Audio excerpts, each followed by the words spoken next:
my channel. Um, first of all, before I start, I realized that there's background noise today for some reason, so I apologize in advance for the background noise if you happen to hear any throughout this video.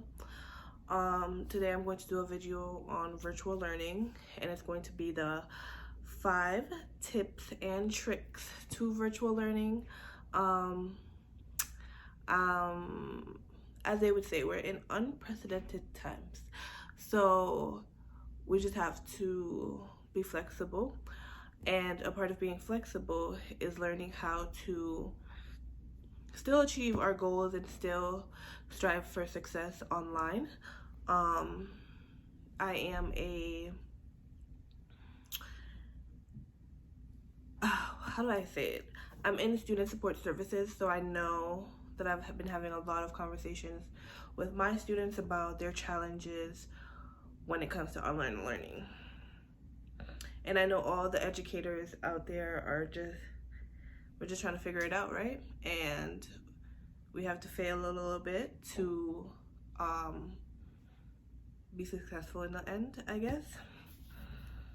So also, disclaimer, I've taken notes today for this conversation. So if you ever see me refer down to my notebook, or if you ever see me reading off my notebook, it's because I took some notes, and because I don't really want to miss anything because it's such an important topic. So I'm still here with you, and yeah, we're still here together, but I'm just gonna be here too. So yeah, I'm also going through the phase of online learning myself. Number one would be time management, and like learning how to manage your time, or learning how to plan your time so that you're being successful. I guess, yeah. When it comes to time management, on my paper I've wrote some little classifications. Map out your time for studying. So personally for me, I know that on Sundays, Fridays, and Saturdays, those are like my study days, my homework days. I personally know that every Sunday, Saturday, and Friday I'm not going to study, and I might not reach my study goals. However, those days are my days to study, and usually I like to wake up to study. Saturdays I work a lot, so on those days I like to wake up around 10 or 11 o'clock, and then I'll study until like 5, and that is like my bulk of time where I need to get my work done, in terms of school, not even like my professional work life, but just school. These are the times I need to get my schoolwork done. I need to do my homework, I need to watch the videos, I need to read the book, and that's what I'm doing usually during those times.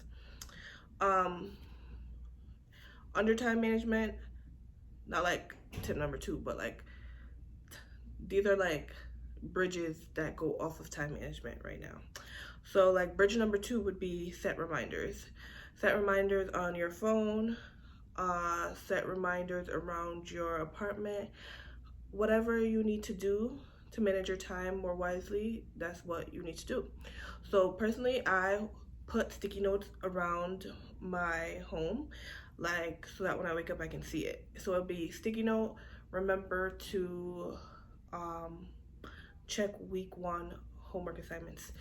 Sticky note number 2, remember to complete your presentation notes, and so on and so forth. And I'll have those sticky notes just around my house in general to remind me. Usually they're on my room door, so that when I wake up I have to pass my door to go to the bathroom, so I'm like, oh yeah, I gotta do that. Go to the bathroom, take a shower, do all the things I need to do, and I come back and I'm like, all right, take the sticky note, this is my first task. Bridge number 3 of time management would be, well, I'm using my phone to record right now, so I really can't show you like I would like to show you, maybe I'll insert it into the video somewhere, but get the, I don't know what app or application, it's the same thing. I don't know what your university uses to kind of post content, whether that be your professor sends you information via email. Personally, my university uses Blackboard, so I downloaded the Blackboard app on my phone.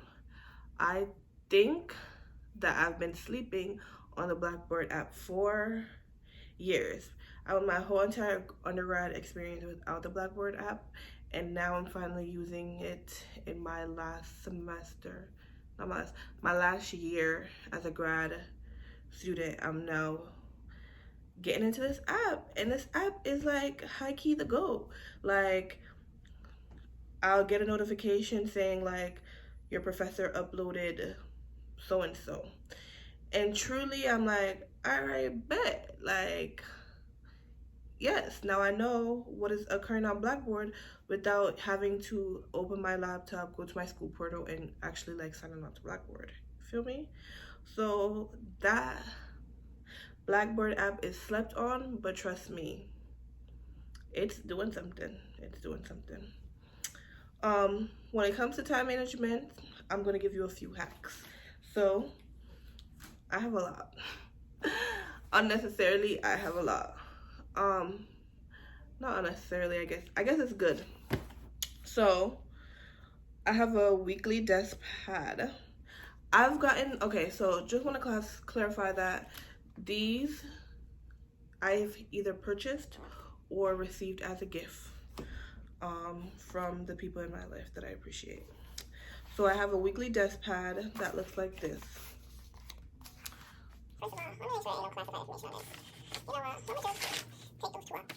This is my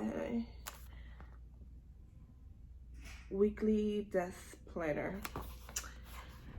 I like this because it breaks it all down to like including Sunday.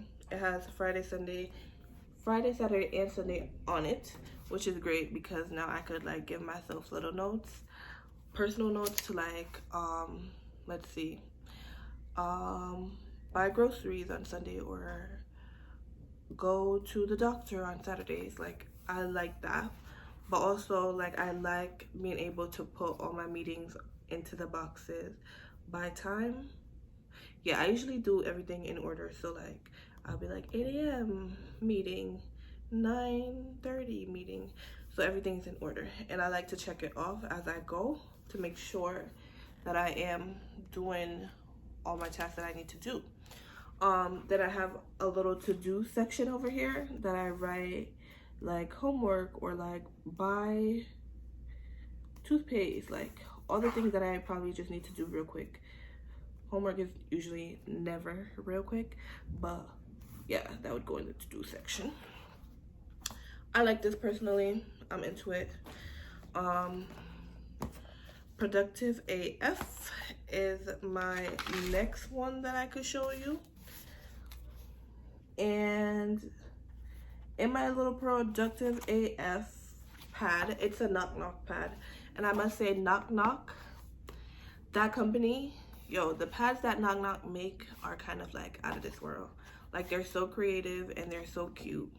And usually they're like bright and colorful. So that's why I mess with knock knock. But the Productive AF is what it says up here. And there's a column to, it says, do these things, contact these people, buy this stuff. And then it has a little section down here that you can basically rate your level of productivity to see if you like met all your goals.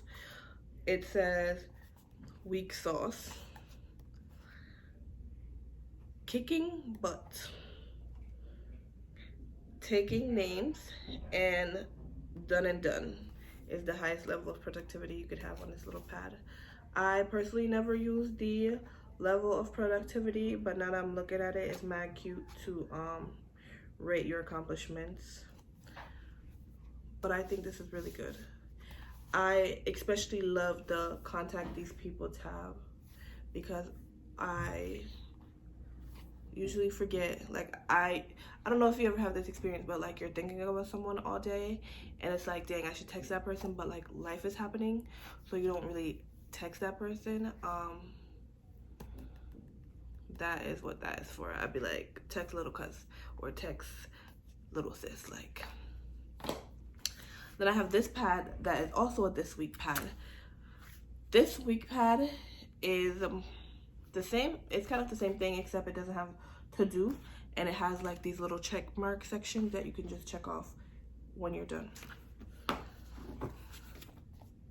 This is a knock knock pad as well, and it's a self-therapy pad.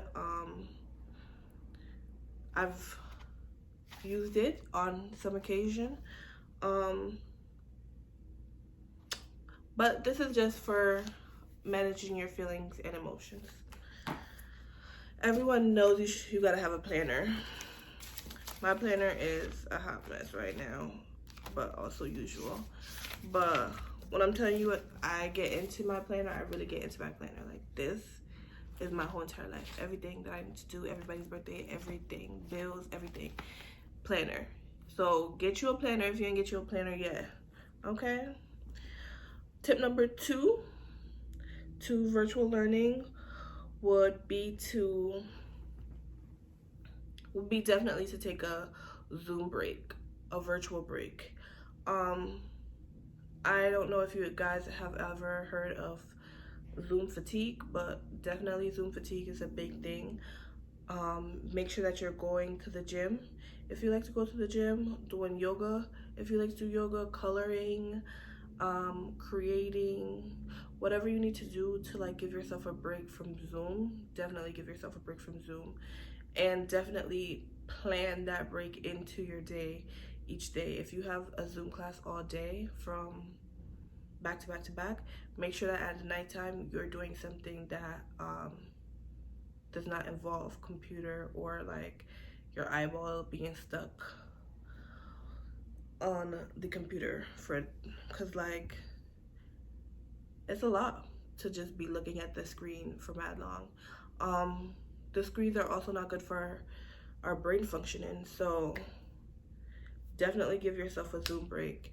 And on the note of like screens not being good for our brains, because now we have such a high increase in like having to look at screens, you should probably reduce your screen time when it comes to your phone as well, which means like when you're going to bed.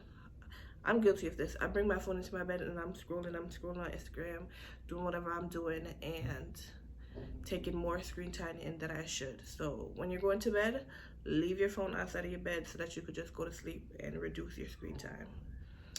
Tip number 3. Is that tree? Tip number 3, create a space for your virtual learning.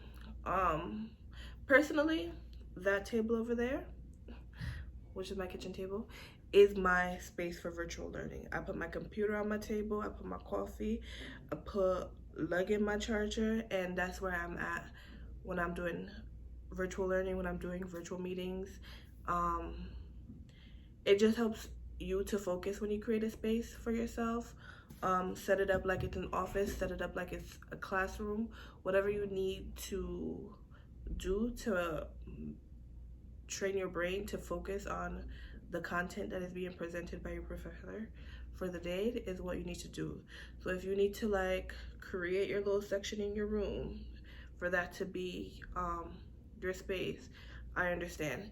And for those people who like have family or you share a room with your brothers and sister, I understand that as well. But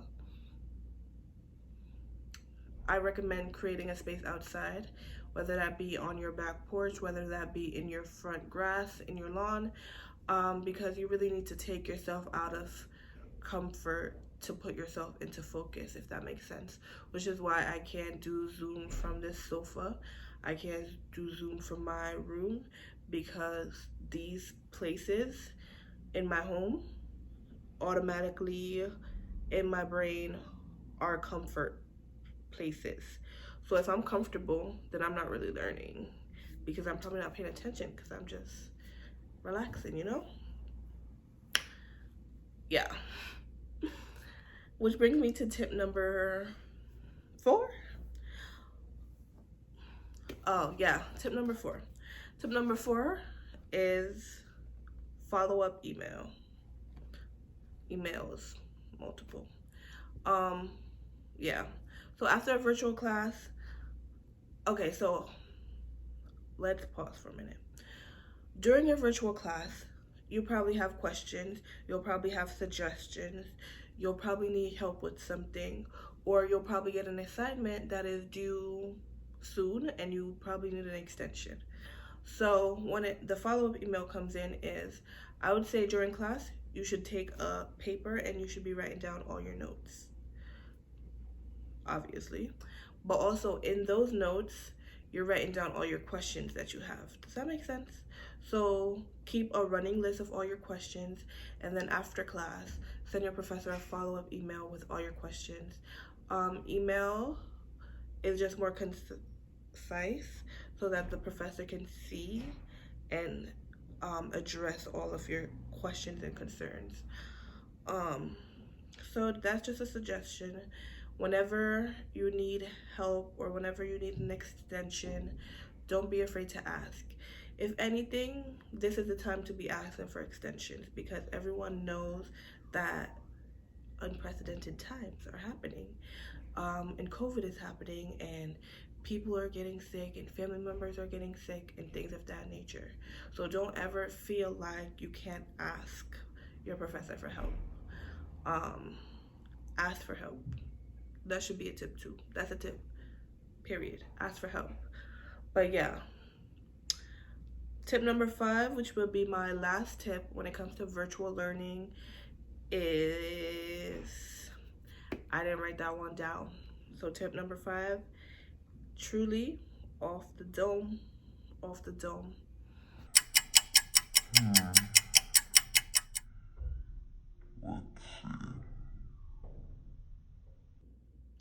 Tip number 5 would probably be to be patient and understanding with yourself.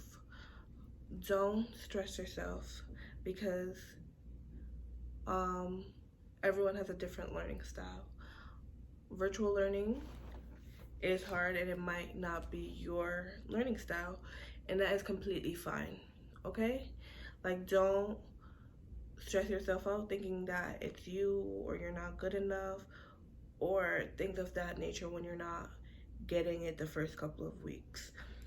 Literally, I'm 2 weeks into school and I can just tell that when you're virtual, the class is less likely to engage and the learning environment is completely different from if you were in person on the ground, sitting next to someone, engaging together, volunteering to like do things or like doing projects together with people.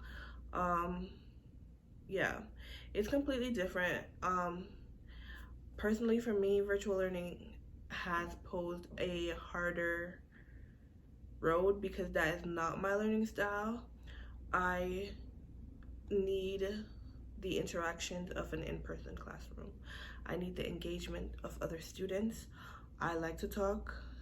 I like to, like, I'll be answering the questions, and right now in class I don't even feel like talking because everything is happening when it comes to like having your camera turned on but also your mic, and also like you might be talking over your mic and somebody else might be talking at the same time, so it sounds like a big cluster.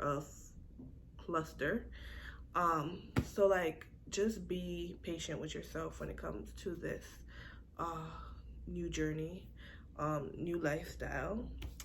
It's definitely going to be a skill post-COVID.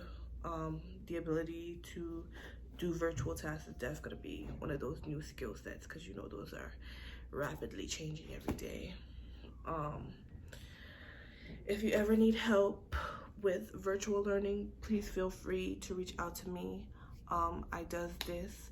I do it daily. I am passionate about it, like about student development and student success. So please feel free to reach out to me. If you have any tips and tricks that has been working for you, please feel free to comment down below, and like, let's start to create a space of like shared experiences and shared learning. I can learn from anyone else just as much as someone else can learn from me. So if you have some tips and tricks, please feel free to put them down here. I know we've been on this new journey since March, and so it's like an active learning process, and you do some things and you mess up and it doesn't work. And so yeah, if you have tips and tricks, let us know, because we're here for that. But also, thank you for tuning into this video. Thank you for watching. Thank you for subscribing. Please share this video, share it with students, or share it with educators that are trying to find new ways of like helping. Yeah, that is my story for the day. TTYL, see you tomorrow, see you in the next video, or whatever they say.